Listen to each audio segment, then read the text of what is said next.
Mensagem número 40, Enquanto Podes, baseada na Epístola de Paulo aos Romanos, capítulo 14, versículo 10, aonde ele diz: Tu, porém, por que julgas teu irmão? E tu, por que desprezas o teu? Pois todos comparecemos perante o tribunal de Cristo. E Emmanuel comenta: constrangido a examinar a conduta do companheiro nessa ou naquela circunstância difícil, não lhe condenes os embaraços morais. Lembra-te dos dias de cinza e pranto em que o Senhor te susteve a queda a poucos milímetros da derrota. Não te acredites a cavaleiro dos novos problemas que surgirão no caminho. Todo o serviço incompleto que deixaste na retaguarda, buscar-te-á de novo o convívio para que lhe ofereças acabamento. E o remate legal de todas as nossas lutas pede o fecho do amor puro como selo da paz divina. As pedras que arremessaste ao telhado alheio voltarão com o tempo sobre o teto em que te asilas, e os venenos que destilaste sobre a esperança dos outros tornarão no hausto da vida ao clima de tua própria esperança, testando-te a resistência. Aprende, pois, desde hoje, a ensaiar tolerância e entendimento, para que o remédio por ti mesmo encomendado às mãos do agora não te amargue a existência, destruindo-te o coração. Toda semente produz no solo do tempo, e as almas imaculadas não povoam ainda a terra. Distribui, portanto, a paciência e a bondade com todos aqueles que se enganaram sob a neblina do erro, para que não faltem a paciência e a bondade do irmão a que te arrimarás no dia em que a sombra te ameace o campo das horas. Auxilia enquanto podes, ampara quanto possas, socorre quanto possível, alivia quanto puderes, procura o bem, seja onde for. E, sobretudo, desculpa sempre, porque ninguém fugirá do exato julgamento da eterna lei. Bom, como os Espíritos estão nos mandando pela segunda vez seguida a mesma mensagem, né? Vamos procurar fazer um comentário mais detalhado, né? Significa que eles acham que nós estamos precisando reforçar esse ensinamento. E é curioso porque, de fato, esse é um dos nossos maiores problemas, né? A nossa mente é uma mente que julga o tempo inteiro. Ela sempre julga. Ela nunca olha para as situações, para apreciar as situações, para oferecer ajuda, para assistir. Na maioria das vezes, a gente já de antemão, aconteceu uma coisa, nós já colocamos ali um juízo de valor, né? E isso é uma grande armadilha espiritual, né? Porque Jesus diz, não julgueis para não serdes julgados, porque na mesma medida em que medirdes, sereis medidos. Significa isso o quê, pessoal? A mente que julga é uma mente estreita. Por que ela é estreita? Porque quando a gente julga, quando a gente, por exemplo, olha uma pessoa e fala assim, essa pessoa é muito chata, essa pessoa é muito desagradável. Ou o contrário, né? Essa é uma pessoa super legal, super bacana. A gente já congela aquela pessoa no nosso julgamento, na nossa visão. E tanto quando a gente julga negativamente, como quando julga positivamente, não importa, a gente está congelando. Significa, nós não estamos olhando os outros aspectos daquela pessoa. Então, por exemplo, estou falando pessoa, mas pessoa, situação, circunstância, qualquer coisa, né? Porque a gente, quando julga, o que nós estamos fazendo? Nós estamos exercitando aquela nossa grande armadilha espiritual. Eu gosto disso, isso aqui eu não gosto, né? Então, nós estamos presos nessa dualidade, né? Então, como eu ia dizendo assim, ao julgar, a gente não consegue ver os outros aspectos que estão ali, né? E mais do que isso, a gente não consegue ver o próprio movimento que acontece nas coisas, porque o julgamento ele é estático, né? A gente tende a colar aquele rótulo, né? O julgamento, na verdade, a gente pode até inclusive traduzir como um rótulo. A gente prega aquele rótulo, né, na pessoa, na circunstância, e pronto, aquilo ali fica como se fosse uma coisa estática, e não é, né? Quando Jesus nos diz amai os vossos inimigos, o que ele está dizendo? Aquele no qual nós pregamos o rótulo de inimigo, ele não é um inimigo necessariamente, né? Ele é uma realidade em movimento, né? E mesmo no momento em que a gente o fotografou como inimigo, ele também era outras coisas, para outras visões, para outras pessoas. Então nós temos que ter, num primeiro ponto, isso, entender que quando Jesus nos recomenda a não julgar, é para que a gente justamente não fique preso em visões estreitas da realidade, né? Ou em outras palavras, não gere fixação. O julgamento é uma fixação. E isso causa sofrimento para nós, cultivar fixações. Por quê? Porque a vida é movimento. Então, se eu me fixo e me agarro em algo, né, eu vou sofrer. Por quê? Porque aquele algo vai se movimentar, né, e eu vou ficar sem compreender direito as coisas que estão acontecendo. Por quê? Porque eu me fixei em algo que não corresponde à realidade, né? E carregando um peso, né? Porque isso pesa, né?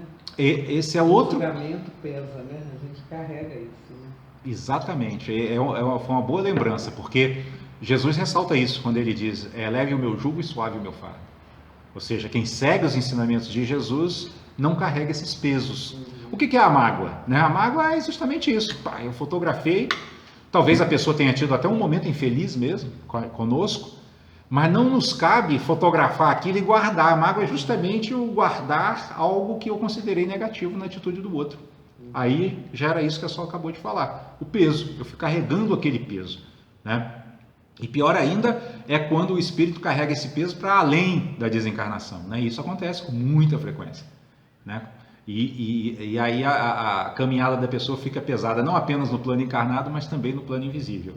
E se não resolver a questão no plano invisível, é possível que próxima reencarnação ou alguma outra próxima reencarnação vá nascer ali parente daquela pessoa para que aquela mágoa e aquele ressentimento seja dissolvido, né? É por isso que Emmanuel diz que toda vez que a gente for, aqui no comentário, né, toda vez que a gente for constrangido a examinar a conduta de alguém que está numa situação difícil, né, a gente deveria não condenar os seus embaraços morais, né? Por quê? Porque o Evangelho, ele nos aconselha a direcionar a nossa energia não para a condenação, mas para o esclarecimento, para o acolhimento, né? Um acolhimento afetuoso, fraterno, e após acolhimento,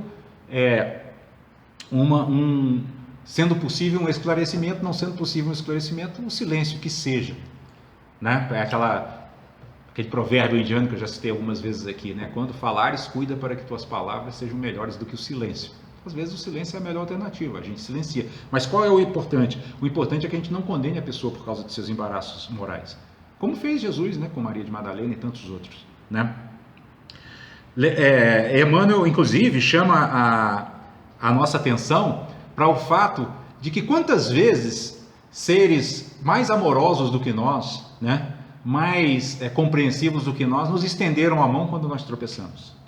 Então, se é isso que nós gostaríamos que fizessem conosco, por que nós não vamos fazer isso também com os outros? Quando a gente reflete dessa forma, a gente vai dissolvendo essa nossa tendência habitual ao julgamento e vai trocando o julgamento por compreensão, né? Compreensão é uma coisa que amplia a nossa visão, e por ser ampla, quando a gente faz, né, até esse gesto aqui, é o gesto do abraço, né? Para abraçar, o que a gente precisa fazer? A gente tem que ampliar o espaço, né, entre os nossos braços para que a pessoa caiba, né, dentro do mesmo espaço que nós ocupamos. É como se nós estivéssemos trazendo as pessoas para próximos de nós e não afastando, porque o julgamento isola, né? Não, você, né? E vejam que mesmo nas circunstâncias em que a gente avalia a pessoa positivamente, também do ponto de vista espiritual, o julgamento nesse caso também não é bom, né? Por quê? Porque quantas pessoas, por exemplo, poderiam ser ajudadas pelos seus seres queridos, né? E não são. Por quê? Porque, por exemplo, uma mãe que acha que o seu filho, não, meu filho é um anjo, aí ele está fazendo os maiores absurdos, né? Tocando o terror, mas não, ele é um anjo. O que ela está fazendo? Ela está deixando de ajudar, porque ela está esse julgamento positivo que não corresponde à realidade impede a mãe, no caso do nosso exemplo, de ver a realidade e de ajudar, de fato amparar. Isso não é amor. Isso não é amor, né? Isso é, na verdade, a pessoa se poupando, né, de um desgosto, olha a palavra, né? Desgosto, ou seja, de ter algo que eu não gosto. O que eu não gostaria? Que meu filho tivesse comportamentos que eu não aprovo. Só que do Espiritismo nos ensina o quê? Que todos aqueles que renascem sobre os nossos cuidados, renascem exatamente para que a gente os oriente e os corrija naquilo que eles precisarem.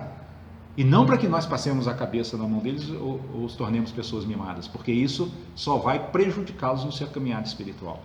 Né? Emmanuel ainda ressalta aqui nessa mensagem, né, a ideia do serviço incompleto. Olha que coisa interessante, né? Ele fala: todo serviço incompleto que deixaste na retaguarda, buscar-te-á de novo o convívio para que lhe ofereças acabamento. Ou seja, aquilo que eu deixei de fazer, vocês viram todos esses exemplos que eu dei do julgamento? Seja você julgando a pessoa de um modo positivo, seja julgando de um modo negativo, você deixa de prestar a assistência que poderia se você estivesse abordando a situação com uma visão mais ampla. Né? E aí Emmanuel nos chama a atenção para isso. Quando a gente faz isso, o serviço fica incompleto. Mas no campo das leis divinas, não pode ter serviço incompleto, porque o nosso destino é a perfeição, né? E perfeito é palavra sinônimo de completo. Uma coisa que está perfeita está completa, não é isso?